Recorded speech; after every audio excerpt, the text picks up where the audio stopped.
Drop those heavy plastic bags by the side gate, and don't you dare drag mud into my foyer. A woman I had never seen in my life snapped, sliding the heavy glass door of my own house open just wide enough to yell at me. She did not even look at my face. She just saw my muddy steel-toed boots, my faded oilskin duffel bag, and my worn-out winter coat, and immediately assumed I was the manual labor she had hired to prep the grounds for her evening dinner party. The sprawling waterfront stone manor she was standing in was worth $1,400,000. My name was on the deed, my personal bank account paid the mortgage, and the leather portfolio tucked inside my backpack held the legal paperwork to throw her, her husband, and her mother onto the freezing streets of Charlevoix, Michigan by 9 o'clock tonight. "Where is Evelyn?" I asked, keeping my voice dead level, refusing to back off an inch from the threshold. She snorted, rolling her eyes as she adjusted a platinum watch on her wrist. "The house manager? She is out back on her knees scrubbing the soot off the outdoor stone fireplace like she is supposed to be doing. Do not waste her time. She still has 3 gourmet platters to prep before the first car pulls into the driveway. If you are the gutter cleaner, go through the side gate. And do not track mud onto the herringbone hardwood, or I will withhold your tip." That was my mother she was talking about, Evelyn Crane, 68 years old, 7 months post-knee replacement, and she was kneeling on freezing concrete in 32-degree weather in a cheap black apron, while her golden child son and his parasite of a wife threw an upscale wine tasting on her dime. I did not yell. I did not flinch. As a chief salvage diver and marine logistics director who spent 9 years managing high-pressure deep-sea saturation dives in the North Sea, I have learned that when a diver's life is on the line, you do not panic. You stabilize the pressure, you check the vitals, and then you cut out the structural rot with clinical precision. I set my heavy canvas bag down on the pristine white marble foyer, walked past the blonde woman, and headed straight toward the back glass doors. "Hey, where do you think you are going?" she screamed behind me, her voice rising to a shrill, entitled pitch. "I told you to use the side gate. Julian, there is a lunatic in the hallway." I ignored her. I pushed the heavy glass doors open and stepped onto the sprawling stone patio overlooking the dark, icy lake. There she was. My mother was kneeling on a thin piece of damp foam, her hands shaking as she clutched a stiff wire scrub brush. She was wearing a threadbare black apron over a faded wool sweater that I recognized from my college days. Her knuckles were raw, swollen, and stained gray with wet charcoal. The beautiful blue hydrangea bushes she had planted along the stone wall, the flowers she had dreamed of her entire life, had been brutally ripped out and stuffed into cracked plastic buckets in the shadow of the garage to make room for a massive, commercial-grade outdoor heater with the price tags still dangling from the metal mesh. "Mom," I said. She froze. The wire brush slipped from her fingers and clattered against the stone. When she turned her head, her face lit up with an immediate, blinding joy that made my throat tighten. "Ethan? Oh, my sweet boy, you are home." But before she could even stand up, her eyes darted toward the glass doors, and a sudden, sickening look of sheer terror washed over her features. She tried to scramble to her feet, wincing in obvious pain as her newly replaced knee locked up. She gripped my forearms with fingers that felt like dry twigs, her breath coming in short, panicked gasps. "Ethan, you can't be here right now," she whispered, her eyes wide as she scanned the windows of the house. They have guests coming. Vanessa is very particular about the presentation. They do not like surprises. Please, honey, let me finish the patio, and then we can walk down to the diner down the road. I can get a break at 8. Just let me finish." "You are not finishing anything, Mom," I said, my voice quiet, steady, and cold. "Get up. She is not going anywhere until this patio is clean." A deep, arrogant voice boomed from the doorway. My older brother, Julian Crane, stood there. He was 39 years old, wearing a tailored cashmere sweater, holding a bottle of $90 Cabernet. He looked heavier, softer, and carried the cheap confidence of a man who had spent his entire life spending money he had never actually earned. Behind him stood the blonde woman, Vanessa, her arms crossed over her chest, her face twisted in a smug sneer. "Well, well, the wild sailor returns," Julian laughed, taking a slow sip from his glass. "We thought you were still hiding out in your sterile little diving chambers in Norway, Ethan. You didn't even call to say you were landing. But then again, you always did love making an entrance." Why is our mother on her knees in freezing weather, Julian? I asked, looking him directly in the eyes. She likes to keep busy, Ethan, Vanessa chimed in, stepping forward and placing a patronizing hand on Julian's shoulder. Seniors need structure. It is good for her joints. Besides, we all contribute under this roof. Julian manages the estate, I handle the social scheduling, and Evelyn helps with the household maintenance. It is a system. It keeps things fair. A system, I repeated, my eyes drifting down to the black apron clutched in my mother's raw hands. Yes, a system, Julian said, his tone turning sharp, warning me to back off. We had to step in because you were never here, Ethan. You write checks from thousands of miles away and think that makes you a son. I am the one who showed up when she needed her knee done. I am the one who managed the move. If you had been here, you would know that she needs a routine. Now, if you are quite done disrupting our evening, we have the Charlevoix Yacht Club committee arriving in 15 minutes. Go find a hotel near the highway. We can have a quick cup of coffee on Tuesday morning before you fly back out. I looked at my brother. I looked at Vanessa. I looked at the massive, beautiful house that I had purchased 2 years ago to ensure my mother would never have to worry about a roof over her head again. They had absolutely no idea that I had the original deed in my backpack. They had no idea that their entire, fragile house of cards was about to be crushed into dust before the clock struck 9 tonight. To understand how my mother ended up as a servant in the house I bought her, you have to go back 8 years to a cramped kitchen in Bay City, Michigan, where the table was buried under a mountain of past-due medical bills. Our father, Richard Crane, had died of a sudden catastrophic coronary on a Tuesday evening. He had spent 40 years working as a heavy machinery mechanic, a man with calloused hands and a quiet heart, but his health insurance had been an absolute joke. When the funeral was over, my mother was 60 years old, working 50 hours a week as a seamstress hemming curtains for wealthy families, and she was sitting on $95,000 of medical debt. I was 27 years old, 2 years into my salvage career, pulling 90-hour weeks and living on black coffee and industrial rations. I gave her every single penny I could spare, but the interest on the debt grew faster than my junior paychecks could keep up. Julian was 31. He was already a real estate consultant, which was a fancy word for running a failing construction company that specialized in buying properties he couldn't afford and leaving subcontractors unpaid. When I asked him to help with Dad's medical bills, he sat in his brand new leased truck and looked at me with an expression of pure, cold condescension. You write checks, Ethan, because you are a coward who hides behind a screen, Julian had told me, laughing as he revved the engine. I show up. I am building a legacy. I don't have $80,000 to throw into a black hole. Figure it out.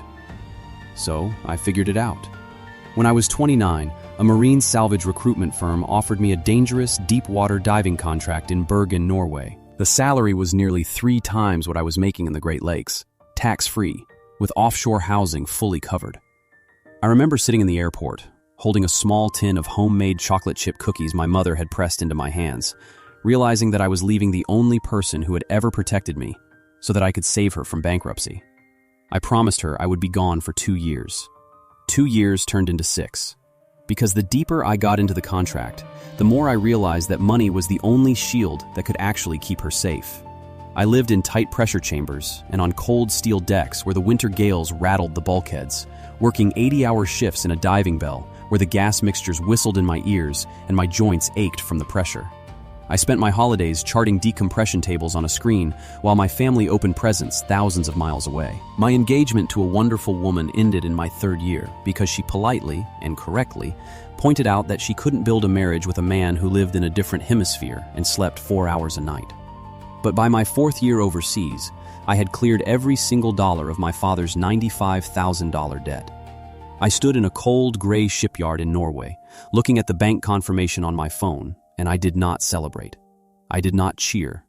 I cried silently for exactly 5 minutes, washed my face in the freezing sea spray of the locker room, and went back to the dive support vessel. And then, I started saving for the hydrangeas. My mother had spent her entire life cleaning houses and sewing curtains for people who lived on the wealthy side of town. When we were kids, she would drive us past those beautiful stone homes with the deep wraparound porches and the sprawling lawns, and she would slow the car down to a crawl, pointing at the gardens. "Someday," she would whisper, her voice full of a quiet, fragile hope. "A yard with good, strong sun." She never asked for it. She was a woman who lived her life entirely in the background, making sure everyone else was fed, clothed, and warm before she ever took a breath for herself. 2 years ago, I bought her that house. It was a stunning 4-bedroom stone manor on Maplewood Court in Charlevoix, Michigan. $1,200,000. Deep porch, massive kitchen, and a backyard with 5 hours of uninterrupted morning sun. I put $400,000 down, every single penny I had saved in my specialized salvage hazard accounts, and took the mortgage entirely in my name, set to autopay from my account in Norway. I closed on the property over a secure video call at 3 o'clock in the morning, Bergen time, signing the digital deeds while the fjord outside my cabin window was still pitch black. My family lawyer in Traverse City, a meticulous 65-year-old man named Nicholas Thorne, handled the paperwork. Nicholas had given me one crucial piece of advice over the phone that night. "Keep the deed and the title strictly in your name for now, Ethan," he had warned me, his voice gravelly and serious. "The world is full of vultures who target older widows who suddenly own valuable property. Keep it protected from any creditors, any of them." We both knew what he meant. Julian's construction business had filed for restructuring twice in 3 years, but neither of us said his name. The plan was simple. On my next long block of leave, I would fly back, we would set up an ironclad family trust that gave my mother the legal right to live in the house for the rest of her life, and her name would go on the title safely. Until then, my name stayed on the deed, and I kept the purchase completely quiet. My mother told the neighbors her daughter-in-law and son had helped coordinate the move because she didn't want Julian to feel small or inadequate. I let her say it. Her kindness was her grace, but as I was about to find out, her kindness was also the weapon they used to destroy her. 14 months ago, Julian's third corporate entity went completely bankrupt. The bank foreclosed on his home, seized his truck, and left him with nothing but a mountain of lawsuits and an incredibly angry circle of former business partners. My mother called me in Norway on a Sunday morning, her voice trembling over the static line. "Ethan, honey, please don't be angry," she had started. "Julian and Vanessa, they have lost everything. The bank took the house. They need a place to land for just a few weeks until Julian gets his new consulting contract signed. The manor is so big, honey. Can they please stay in the guest rooms?" I set 2 strict verbal conditions on a 3-way call with Julian that same night. First, the arrangement was strictly temporary, 3 months maximum. Second, Evelyn was the lady of the house. It was her home. "Of course, Ethan," Julian had said, his voice dripping with that smooth, calculated charm he used on banks before he defaulted on his loans. "We are going to take better care of Mom than she takes care of us. We will handle the cooking, the yard work, everything. You just focus on diving in Norway. We've got this." And Vanessa's voice had drifted in from the background, sweet as honeyed poison. "We are so incredibly grateful, Ethan. Truly." That was the last time I heard them speak with any trace of respect. Within 3 months, Vanessa's mother Beatrice moved into the 4th bedroom. Her landlord had raised her rent by 50%, and she needed a breather. The breather became a permanent relocation. I asked my mother if she was okay with another adult in the house, and there was a long, heavy silence on the line that made my pulse spike. "It is fine, Ethan," she had whispered, her voice sounding small and tired. "The house is very large. There is plenty of space." I should have boarded a plane that day, but my marine salvage operations were in the middle of a massive deep-water wreck recovery in the Baltic Sea, and I was the diving supervisor. Walking out meant breaking my contract, losing my specialized maritime visa, and abandoning 60 crew members who depended on my safety protocols. I counted down the days to my banked leave like a prisoner counting the notches on a concrete wall. And while I was working 80-hour shifts in Norway, they were systematically stripping my mother of her humanity. The shift happened 9 months ago, when my mother had her left knee replaced.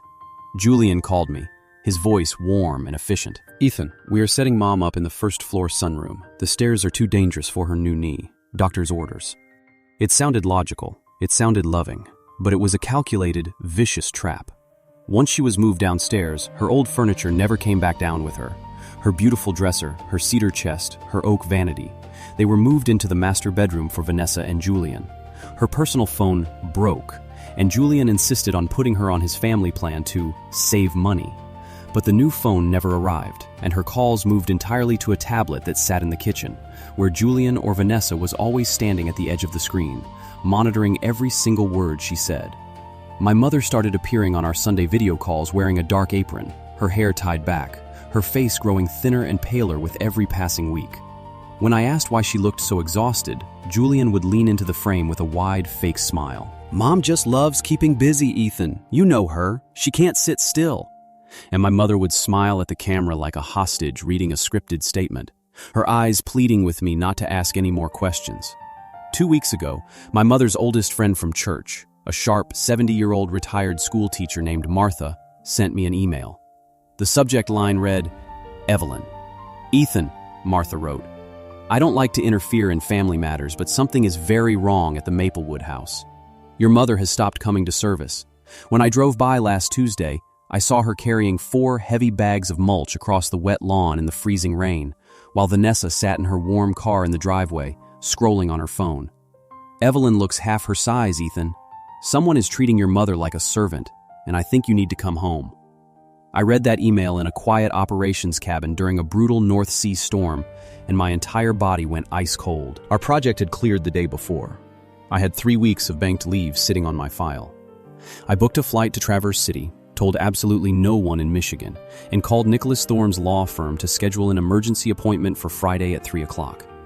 When my rental car pulled onto Maplewood Court on Friday morning at 10:40, the first thing I saw was a brand new, luxury SUV parked in my mother's driveway. It was an $85,000 vehicle, gleaming under the gray Michigan sky. I walked up the stone steps of the house I bought, my heavy duffel bag slung over my shoulder, and rang the bell. The door was opened by Vanessa.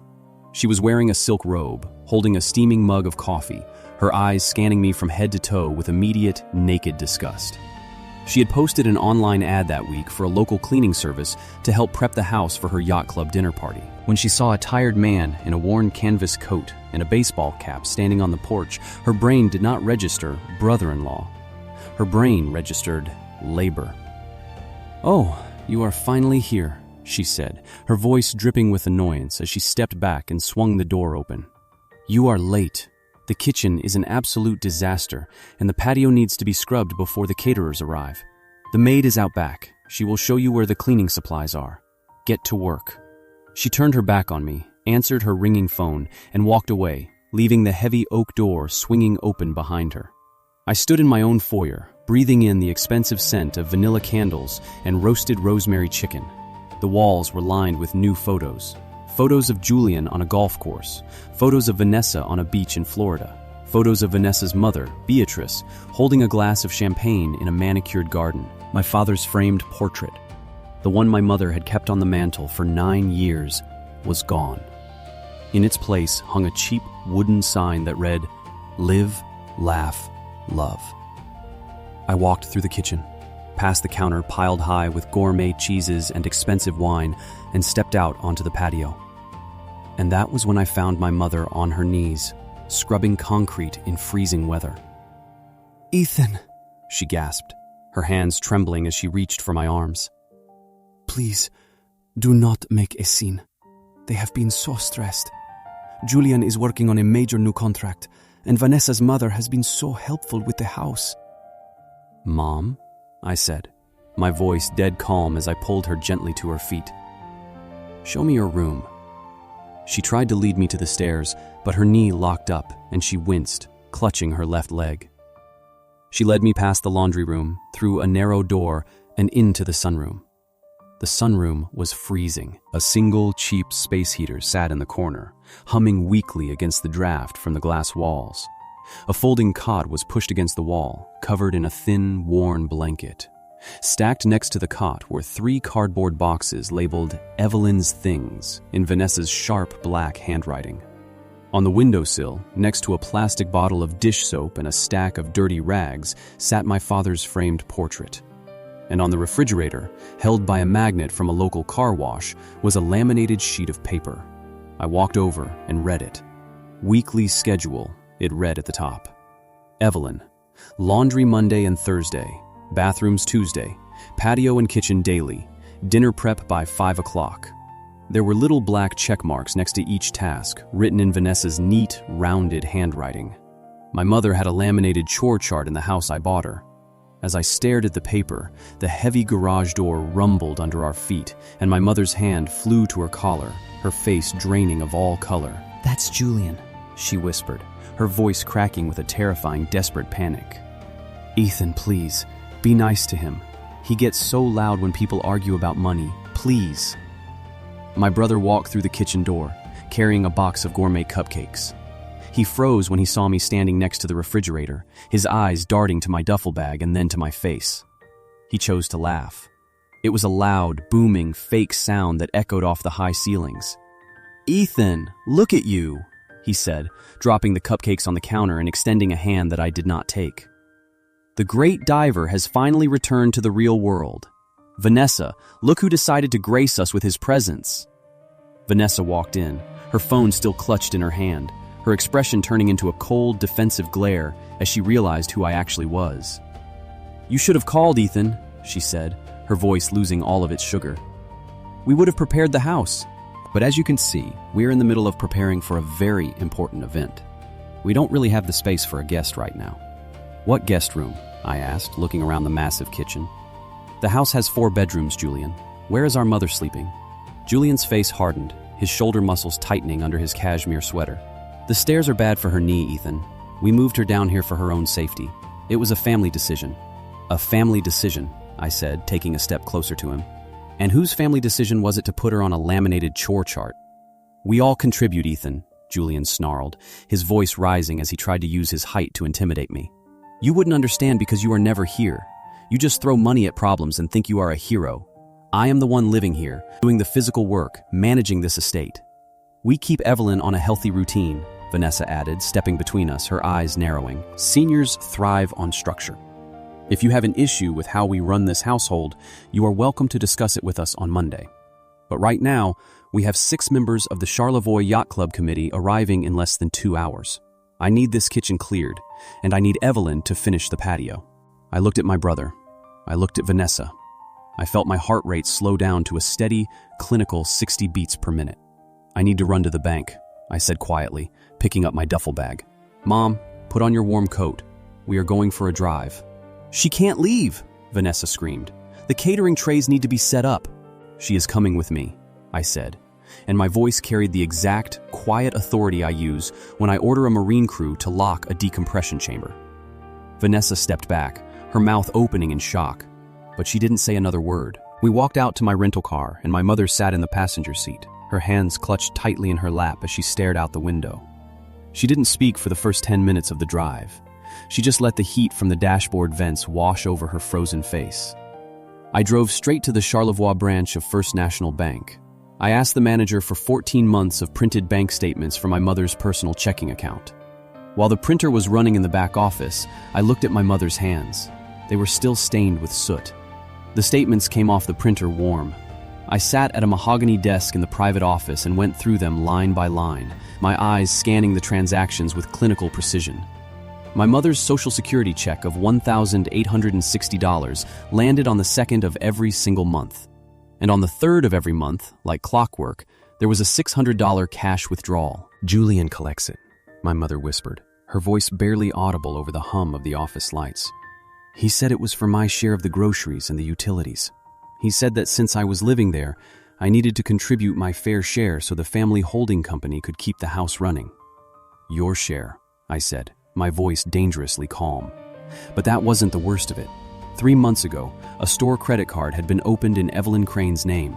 The balance on the card was $3,900. The charges were for a luxury day spa in Traverse City, a high-end hair salon, a designer boutique in the village, and 3 dinner tabs at an expensive French restaurant that were each the size of a monthly car payment. My mother had not been inside a beauty salon since my father's funeral, and she would rather cut her own hair with sewing shears than spend $40 on a lunch. "Vanessa, she needed to use the card for some business expenses," my mother whispered, tears finally spilling over her wrinkled cheeks. "She said she would pay it back when Julian's contract cleared. But then she got angry when I asked about the statements. She told me I was being ungrateful after they took me in." I folded the statements, placed them into my leather portfolio, and turned to the bank manager. "Remove Julian Crane from this account immediately," I ordered. "Freeze the old account, transfer the remaining balance to a new, secure account under my mother's name and mine, and flag every single transaction for manual review. I also want to file a formal dispute for every charge on this store card." "Of course, Mr. Crane," the manager said, his face pale as he looked at the raw, soot-stained hands of the 68-year-old woman sitting next to me. While my mother was signing the papers with her slow, careful cursive, I noticed a small, folded piece of paper sticking out of the pocket of her coat. It was a brochure for the Green Valley Senior Apartments, a low-income housing complex on the edge of town. I pulled it out gently. Tucked inside was a receipt for a $75 deposit to hold a spot on their waiting list, dated 3 weeks ago. "It is a very nice place, Ethan," my mother whispered, trying to smile through her tears. They let you keep 2 small flower pots on the windowsill. I thought if I moved there, Julian and Vanessa wouldn't have to worry about me anymore, and they could have the big house all to themselves. I didn't want to be a burden." I looked at the receipt. I looked at the $75 she had saved in ones and $5 bills, hiding them from her own son so she could buy her freedom in a concrete box that allowed her 2 flower pots. I folded the brochure, slipped it into my breast pocket next to my passport, and looked my mother in the eyes. "Nobody is moving into a senior apartment, Mom," I said, my voice completely steady. "The only people moving tonight are the ones living on the 2nd floor." We drove straight to Nicholas Thorne's law office in downtown Traverse City. Nicholas was waiting for us in his conference room, a thick, navy blue folder sitting on the polished oak table in front of him. "We have the trust documents ready, Ethan," Nicholas said, adjusting his glasses as he looked at my mother. "The Charlevoix property is being transferred into an irrevocable life estate trust today. Evelyn Crane is the sole beneficiary. She has the absolute legal right to occupy, manage, and control the property for the duration of her natural life. No creditor, no bank, and no family member can ever challenge her occupancy." "Good," I said. "Now, Nicholas, I need 3 formal, legal letters of immediate revocation of permission to occupy the property, effective at 9 o'clock tonight." Nicholas paused, his pen hovering over the document. "Ethan, a standard eviction usually requires 30 days' notice under Michigan state law. However, since Julian and his family have never paid rent, do not have a written lease, and have been occupying the property strictly as temporary guests, they are legally classified as licensees.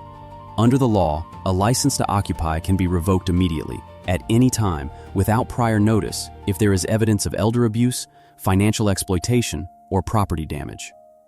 I laid the bank statements and the store card receipts on the table. "There is your evidence," I said, "and here is another detail."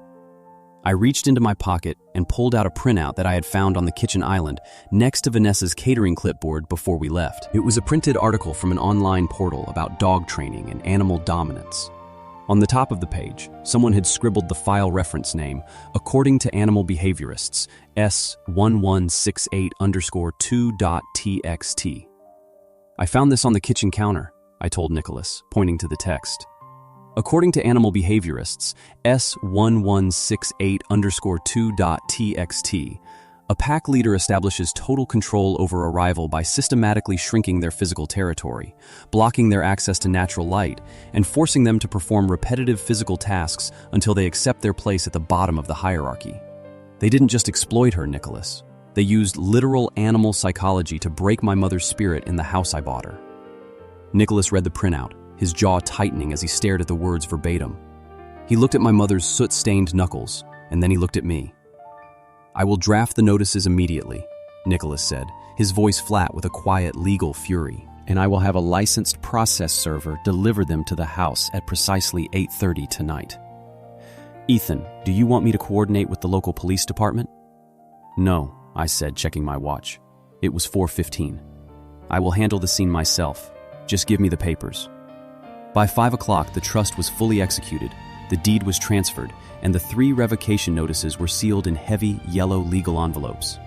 I also had a legally binding promissory repayment note for $12,300, drafted by Nicholas, demanding a monthly payment of $250 from Julian until the stolen cash and credit card debt were fully repaid.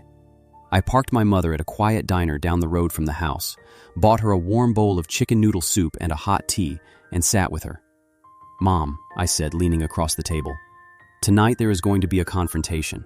I am going to end this. I need you to stand next to me, and I need you to hold your head up. Can you do that for me?" She stared into her teacup for a long, heavy minute. She looked at her raw, swollen knuckles, and then she looked at the senior housing brochure sitting on the table. "I have been embarrassed for 14 months, Ethan," she said, her voice turning surprisingly strong, carrying the grit of the woman who had raised 2 kids on a seamstress's salary. "One more night of embarrassment won't kill me, but it might just save my life." "That's my mom," I said. At 5:30, we drove back to the house on Maplewood Court. The catering vans were already lined up in the driveway. The house was bathed in warm, glowing light, and the scent of expensive wine and roasted meat drifted out onto the cold street. Vanessa was in the kitchen, screaming at one of the caterers about the temperature of the appetizers, while her mother, Beatrice, sat at the dining table, sipping a glass of Chardonnay and polishing a silver fork. When Vanessa saw us walk through the door, she marched over, her face red with rage. "Where have you been?" she hissed, pointing a finger at my mother's chest. "The guests are arriving in exactly 30 minutes. Evelyn, get that dirty coat off and put the black apron back on. I need you to stand by the kitchen island and make sure the hot platters are rotated every 10 minutes. And you," she turned her glare to me, "get your bags out of the hallway. You are ruining the aesthetic of the entryway." I did not answer her. I walked over to the hook by the pantry, picked up the black apron my mother had been wearing, and tied it around my own waist. Vanessa froze, her mouth opening in utter confusion. What do you think you are doing?" "Mom is off duty tonight, Vanessa," I said, giving her a calm, polite smile. "I will be serving the guests myself. I want to make sure everyone gets exactly what they deserve." She stared at me, then let out a sharp, nervous laugh. "Whatever, just don't embarrass us. If you want to play the martyr, do it quietly." At 6:30 sharp, the doorbell rang. The guests arrived in a wave of expensive winter coats, silk scarves, and loud, pretentious laughter. There were 6 of them, all members of the local yacht club board and the local historical society. Vanessa led them on a grand tour of the stone manor, her voice carrying that bright, false luxury. "Yes, we bought at the absolute perfect time," she boasted, waving her glass toward the high ceilings. $1,400,000. Julian has such magnificent plans for the backyard. We are putting in a custom fire pit right where those old, messy hydrangea bushes were. It is going to be a stunning entertainment space." "Those hydrangea bushes?" one of the church ladies in a fur coat asked, frowning. "I always thought they looked so lovely from the street. The sweet older woman who lives here is always tending to them." Vanessa let out a polished, rehearsed chuckle. "Oh, you mean Evelyn? Julian's mother. She stays with us, you know. We took her in after her health started failing. She likes to help out around the place. It keeps her young.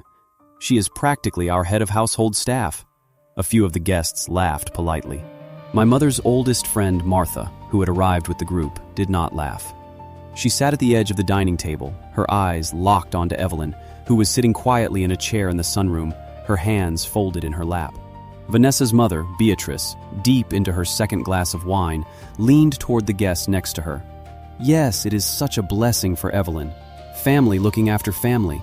We make sure she has a roof over her head and 3 hot meals. That is just how we raise our children." I stood by the buffet, pouring the $90 Cabernet into their crystal glasses, keeping my face completely expressionless. I counted their breaths. I measured the room. Julian stood at the head of the table, his chest puffed out, basking in the attention of the local elite. He dinged his glass with a silver knife, gathering the eyes of the room.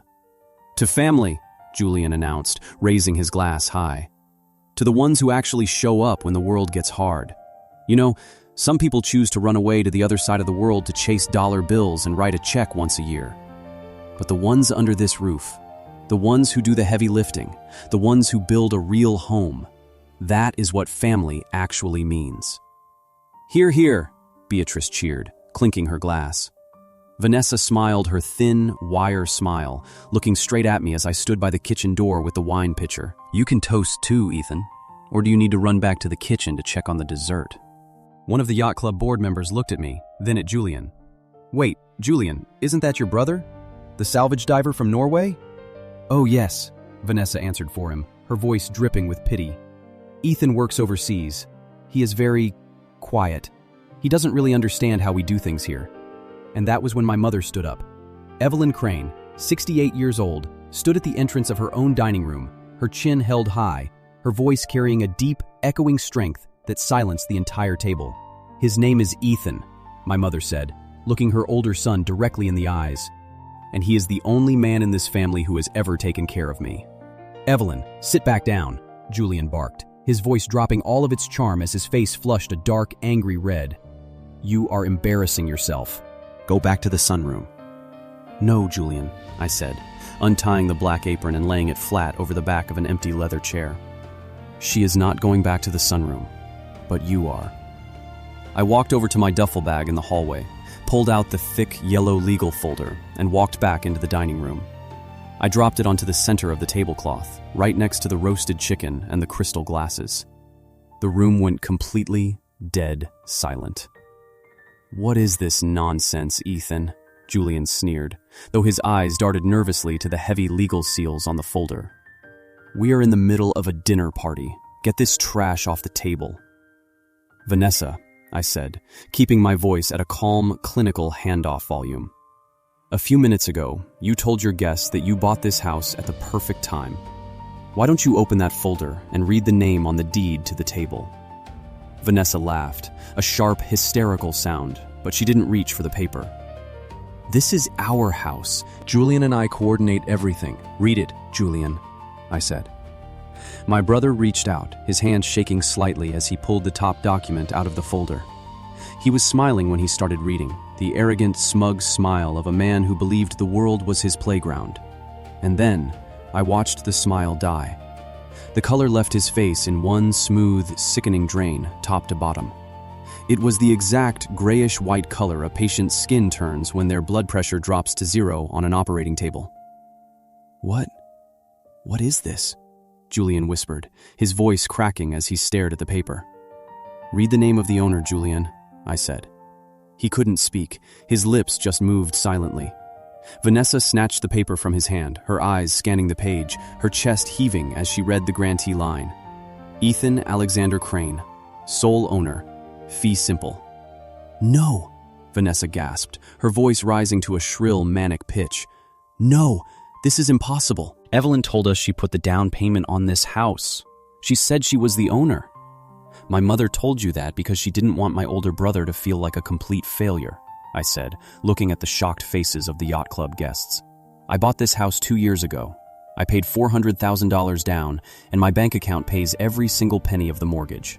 You have been living in my house for 14 months, Julian, and you didn't even have the decency to let our mother sleep in her own bedroom." "Ethan, please," Beatrice stammered, her wine glass trembling in her hand. "This is a family misunderstanding. We can discuss this." "We are not discussing anything, Beatrice," I said, pulling out the second document. "As of 4 o'clock this afternoon, this house has been placed into an irrevocable life estate trust.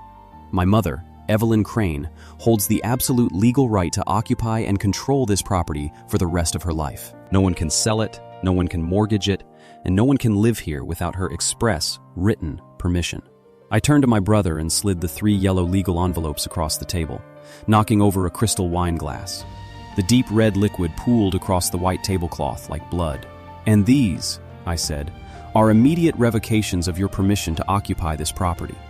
On the advice of my counsel, and based on clear evidence of financial exploitation and elder abuse, your license to stay in this house is revoked, effective at 9 o'clock tonight." "You can't do this!"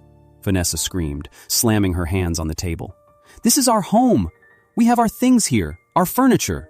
"The furniture you stole from my mother's bedroom when you banished her to a drafty sunroom next to the washing machine?" I asked, pulling out the bank statements and laying them flat on the table next to the spill. "Or are you talking about the $12,300 you systematically drained from her Social Security account over the last 14 months?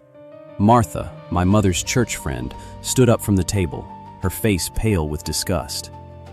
"Vanessa, is this true? Did you take Evelyn's money?" "It was for rent," Vanessa shrieked, her eyes wild as she looked around the room for an ally. We are family.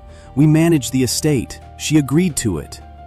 She agreed to it because you put her on painkillers in a hospital bed after her surgery and forced her to sign a healthcare proxy and a financial authorization form, I said, my voice cutting through her screams like a scalpel. The bank has already frozen the accounts, Vanessa, and the dispute forms for the $3,900 you charged to her store card for your day spas and French dinners have already been filed with the fraud department. Julian sank back into his chair, his head in his hands, his shoulders shaking.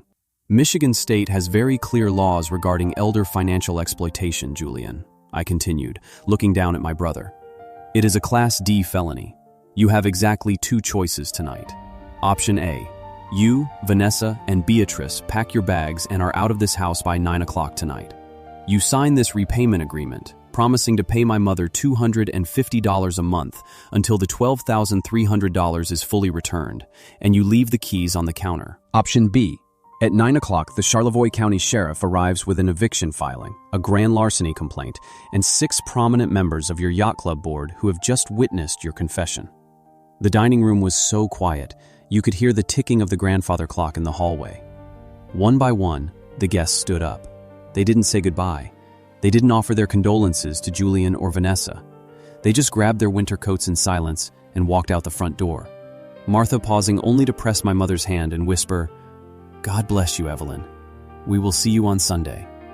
By 8:15, the house was empty of guests, and the only sound was the frantic screaming match coming from the master bedroom upstairs as Julian and Vanessa began ripping their clothes off the hangers.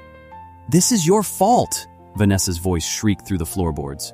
"You told me your brother was just a stupid sailor who didn't care about the property. You told me we would inherit this place when she passed." "You're the one who wanted the $85,000 SUV," Julian roared back. "You're the one who opened the credit cards in her name. I told you we should have waited." Downstairs, my mother sat at the oak dining table, her raw hands wrapped around a warm mug of tea that Martha, her church neighbor who had stayed behind to help, had made for her. She looked up at the ceiling, then at me. "Are you okay, Mom?" I asked, kneeling beside her chair.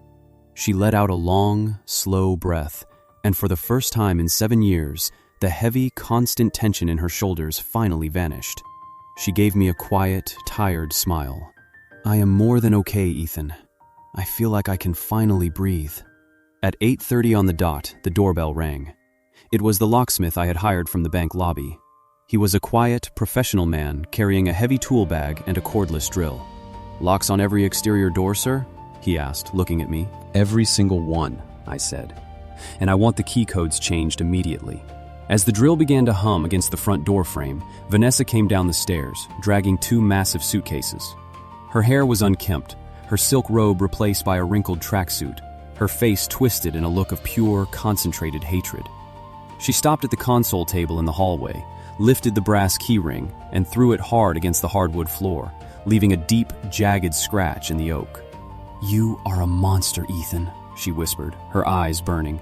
"You destroyed this family." I picked up the keys, tossed them into the trash can next to the door, and held the heavy oak door open for her. "No, Vanessa," I said, my voice dead calm. "I just took back what was mine. Drive safe."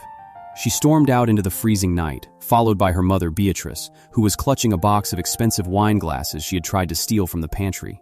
Julian came down last. He looked smaller, older, and completely broken.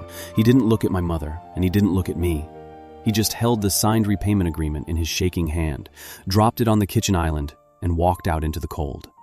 At 9 o'clock exactly, the locksmith handed me 2 fresh sets of silver keys. The deadbolts turned over with a deep, solid, oiled click. The house was ours again. 3 months have passed since that freezing Saturday night, and the ground under our feet has completely rebuilt itself. Julian and Vanessa are currently renting a cramped basement apartment on the south side of Traverse City.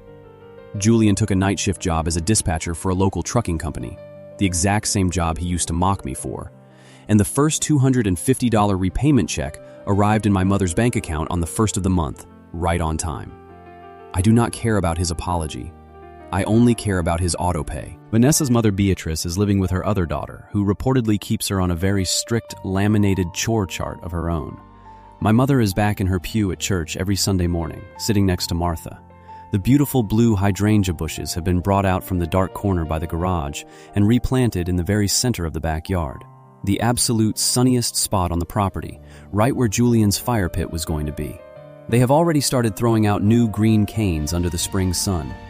The Green Valley Senior Housing brochure came out of my pocket on my last morning in town. I offered it to my mother, letting her make the choice. She took it, looked at the $75 receipt, and tore it cleanly in half before throwing it into the compost bin. "It will make excellent fertilizer for the hydrangeas next month," she said with a laugh. I signed a new rotating contract with my maritime salvage company before I flew back out.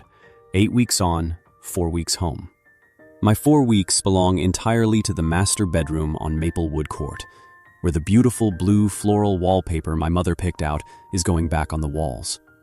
My brother always believed that because I was quiet, because I lived thousands of miles away, and because I didn't parade my success, I was weak and easy to exploit. He believed that money and status were the only things that commanded respect. He was wrong. The most powerful thing you can do when people treat you like you are nothing is to let them believe it. Let them build their entire trap around their own arrogance. Because when the papers are finally on the table and the new deadbolts click into place, they won't just realize they lost their power over you. They will realize they never had any to begin with. Thank you for listening and watching until the final sentence. All situations in this story are fictional and created solely for your entertainment and reflection. We hope it reminds you that the people who try to pull you down are usually the ones who are terrified of how high you can actually reach. Once you understand your true worth, access to your life is a privilege that must be earned with absolute respect and never given away for free.